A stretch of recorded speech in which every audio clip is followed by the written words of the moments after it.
So, what's up, everybody? It's been a while. I just did a video at my 6 months, you know, update on testosterone. But what happened recently, I've been kind of teasing you guys a little bit about it, is my top surgery. There was a little bit of difficulties in it, but other than that, it went good, and I'm alive. So, what's up? I'm gonna be doing something a little new with this. I'm basically gonna take all the snaps from Snapchat. Obviously, if you guys don't know what that is, um, what I'm gonna do is all the videos and pictures from the very first moment I even got the letter for approval for it. And then I'm just gonna put them all together, and you're gonna see them in order. So I found that pretty cool, and I hope you guys like it. And then after all this, um, there's also a video included that my mother sneakingly took, by the way, when I got my second drainage tube out. I currently am tubeless, so which is very relieving. And then after all that, I'm gonna show you some. I still have to clean up the wounds. It's only been about maybe a week and a couple days. There's still a lot of swelling because of what happened. What happened is that I actually developed hematoma. It started off small, okay? Like it was tiny. Like where it was on this side of my chest, and it was like I guess right here, and it started off really small. I found out apparently it's really rare. So any other trans men out there who are getting top surgery, don't worry about it. It's really rare, and I have a very bad luck of the draw when it comes to bad luck and rare shit happening to me. Anyways, so the whole thing started off small, and I started bleeding out the drainage tube. My mom was freaking out, and so was my fiance. It was crazy, okay? And the tube was actually falling out. I don't know why. I guess maybe the stitching was bad on it, or even that I was just bleeding so much that it was pushing it out. And what happened was is that my mom was trying to, fix it. Yeah, that didn't go so well at all because apparently I turned all white, and let's just say instead of calling the ambulance, my mom just kind of threw me in the car, and we were on our way to the emergency room closest to us. Horrible because we got there and there was a little bit of people there. Really wasn't that many people, and my mom's like screaming, almost asking, "We need a bed quick. My son is like bleeding a lot," and all that. And I've recently been diagnosed with MS, multiple sclerosis, or whatever that shit's called. And it is very common to have like a seizure-like episode, and my body started convulsing. Like, it was horrible. It was very painful too. And this episode is literally just like a seizure, and I guess the doctors and everything thought for a second I was starting to have a seizure, but then they're like, "Oh no, he's talking," because I try and stay positive in all the situations, and I'm talking to my fiance and my mom about like a whole bunch of stuff. I think I was joking too. So they're like, "Oh, he's talking. He's fine. He's fine. Don't worry about it." I'm in pain. What are you talking about? I'm fine. Nah. So eventually they get me into the second part of the ER, I guess, where it's another waiting room. And they're like, "Oh, well, like 20 minutes later after that, uh, my fiance is just with me. My mom went to go get my stepfather." And they're just like, "Oh, we have a bed for you now." I'm like, oh, thank God. I'm in a wheelchair, still like having a few little twitches here and there. And mind you, I'm still bleeding at this point. We get into the room where I have the bed. I don't really remember much on like how I got in the bed or anything. They didn't even really change my gauze or like any of that. All they did was give me painkillers. I already had Percocet in my system, which is what my surgeon prescribed to me. And I think they gave me morphine. I was like, oh, okay, cool. So I'm high off my ass, okay? And I'm still feeling pain. It's really, it's just, it was annoying. Like, it was more annoying than anything else. And at this point, you'll see the pictures too. I had this wonderful handy dandy binder that my surgeons put on me. It kind of clips in the front and everything. I don't know if you can tell. Right there, and then you just clip it, and then you zip it up. You'll see what I mean in the pictures and stuff. And the hematoma developed so big, and I was bleeding so much because it was literally. Let me adjust this. It was from here swollen hard, okay? And the reason I still had some swelling is because the muscles are still trying to heal. It was from here all the way up to here, okay? Like near my collarbone. And it was rock hard, okay? I cannot emphasize on how hard this thing was. And again, still bleeding. They still don't do anything about it. And they put a gown on me. Guess what? Blood got on the gown. Blood seeping through this, okay? Like, it was that bad. Eventually, they tell me, oh, we can't do anything about it. I'm like, really? You had me wait this whole time just to tell me you can't do anything about it. Great. Anyways, so apparently they call a medical transport unit to get me to the VA hospital back in DC, and we're in Stafford, Virginia. So mind you, it is light traffic, but it still takes about 45 minutes to an hour. I don't really remember much of the trip. I remember getting on the ambulance and then knocking out because, again, I was really high. I'm not even sure if I knocked out. I just know I blacked out. And my fiance, again, is with me the whole time. And the next thing I remember is when we're about to arrive, and I guess they hit a speed bump because my whole body went off the gurney like this. And apparently my heartbeat went for a good couple seconds because they didn't strap me down.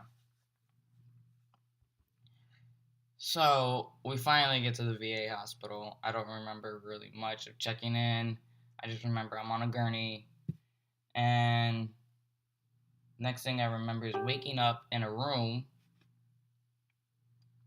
Apparently is mine. So that's great. My surgeon, the whole surgeon team consisted of my main surgeon, a fourth-year student in graduate school at the George Washington University. Great school, by the way. They did a great job. I'm not saying anything bad about them.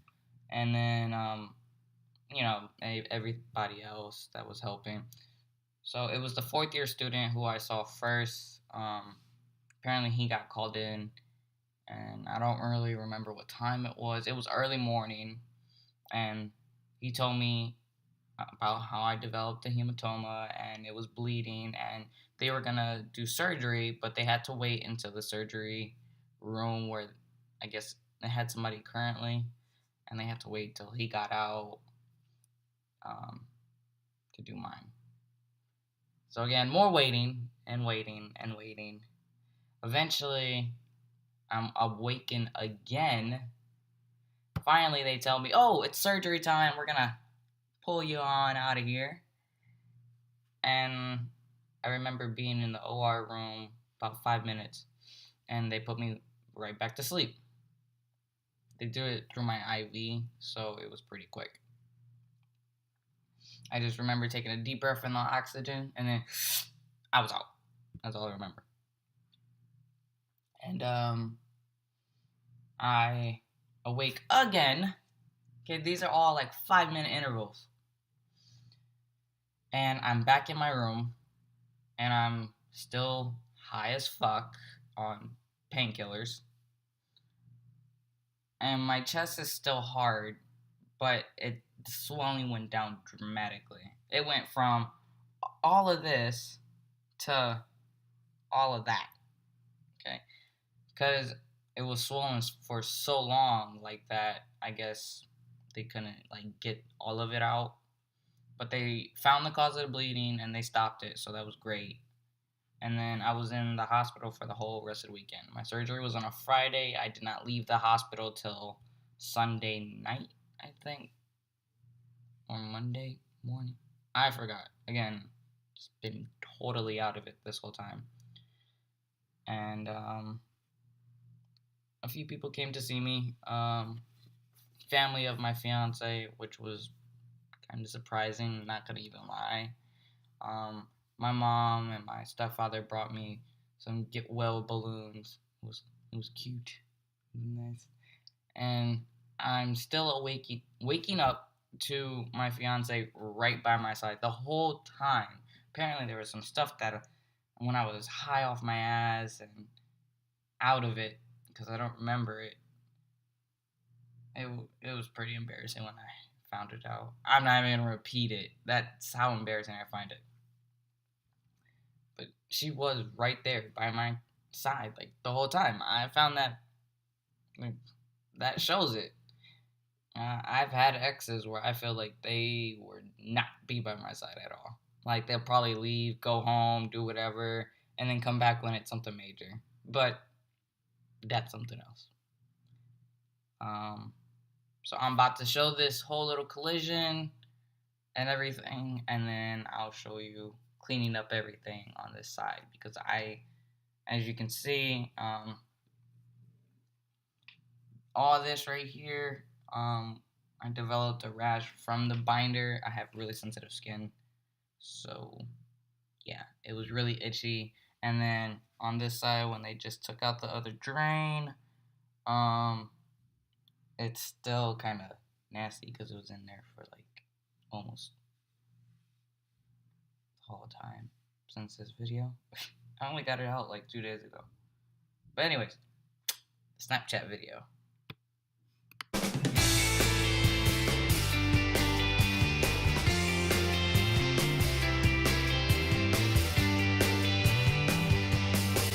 And I'm still doing the countdown to my top surgery. My pre-op is in October, near Halloween. Awesome.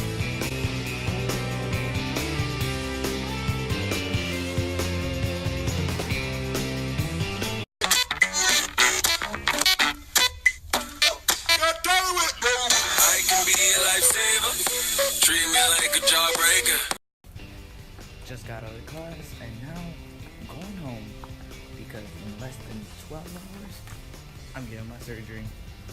Pretty crazy.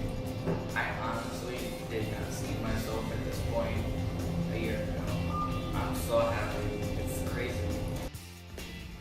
Another thing is, though, I'm just really glad I have the support system I have. It helps a lot. So I got the name change, gender marker change, and tomorrow's the top surgery.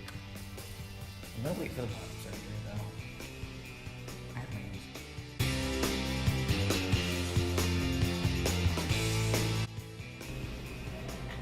What are you doing?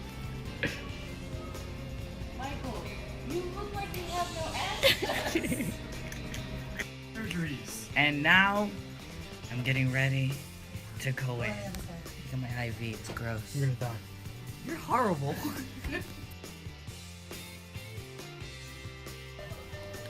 So I'm out of surgery and I'm really fucking high. But everything went well.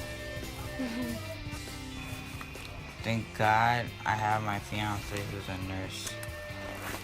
I have to change like these weird bags on me. But yes, I'm very high. I feel kind of sick though. I'm gonna drink some water.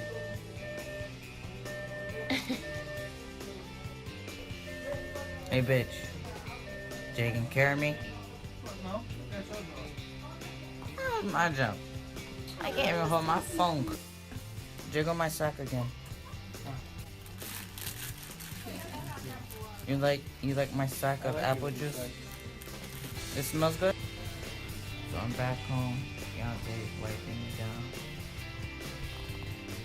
I'll be drinking these out the first time.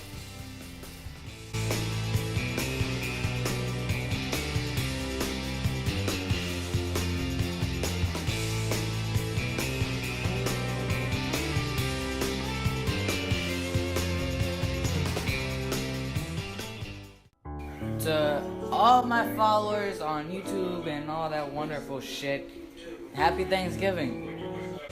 So everyone, I am officially fucking tubeless. Tubeless, nothing attached, just me. Yeah. And look who I have with me. That's my mommy. Yeah, I said it. What's up? So, what I'm about to do now, really quick, because this video is already really long, is that I am going to clean up the side. I already took off the bandages. This is where they had the drainage tube. And I'm going to just show you really quick, everything really. So, now, as you can tell, it's already flat. So, anything that you see, again, it's just swelling. Thank God, too. It's mainly on this side, so. And then I'm also gonna put on my binder. So, this is it. So, I'm just gonna go ahead and clean it up. I honestly haven't exactly put peroxide on it yet because it was really opened, so let's see.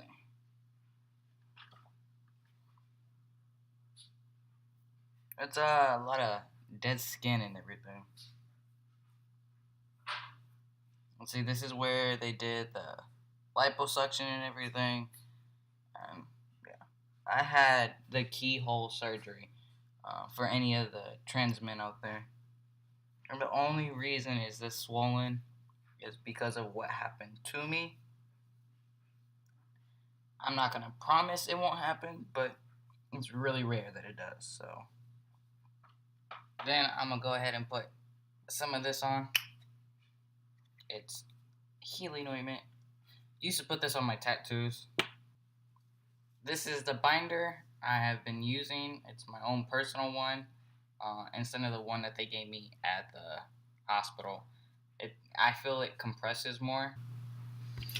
And that was pretty much it. So I didn't put the bandages on it because it seems like it's already pretty closed up and I heal pretty fast. So I'm just going to let it breathe with that ointment on it. And yeah.